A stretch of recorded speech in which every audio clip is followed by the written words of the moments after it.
دەستگای خێرخوازی بەخشین لە سەرەتای دامەزراندنیەوە تاوەکو ئەم کاتەی ئێستا لانەیەک بووە بۆ چینی هەژار و لێقەماوان لە ناوخۆی کوردستان و لە دەرەوەی کوردستانیش.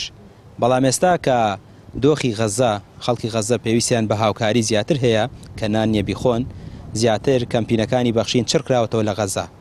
ئەگەرنا پێشتریش لە ناوخۆی کوردستان دەیان پرۆژە هەبووە لە ناوخۆی کوردستان و لە دەروی کوردستانیش هاوکاری لێقەماوانیان کردووە.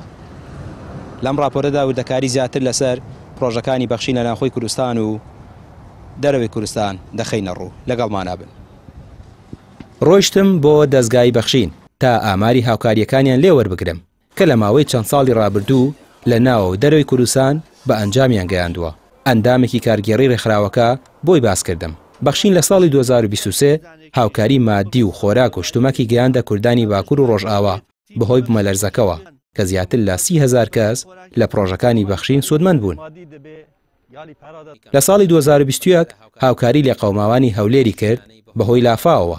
ساڵی 2024 و ساڵی 2025 پرۆژەی قوربانی بۆ ئەفریقیا، وڵاتی چاد و کەمبۆدیا، هەروەها پرۆژەی قوربانی بۆ ڕۆژهەڵاتی کوردستان ئەنجامدا.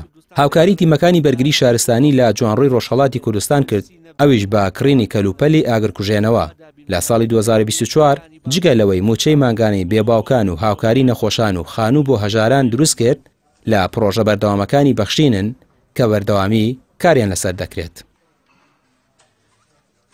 پرۆژەی جۆرا و جۆری هەبوو دەستگای خێرخوازی بەخشین.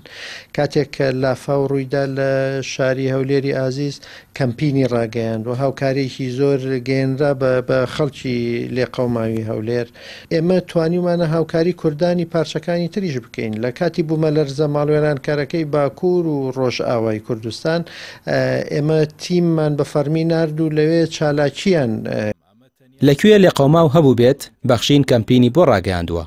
ئێستا غەزە کاری هەرە لە پێشی ڕێکخراوەکەیە و بە هەموو توانایەکیانەوە بە هاوکاری خێرخوازان لە هەوڵی گەیاندنی هاوکارین وەکو چۆن پێشووتر لە کوردستان و دەرەوەی کوردستان کردویانە. کوردانی ڕۆژهەڵاتیش ئێمە لە شاری جوانڕۆ ئاگر کەوتۆتەوە چوین بەدەمیانەوە هاوکاریمان کردوون، ئامێری ئاگەر کوژانەوەمان بۆ دابین کردوون و قوربانیمان کردووە لە ڕۆژهەڵات بۆ کوردانی ڕۆژهەڵات.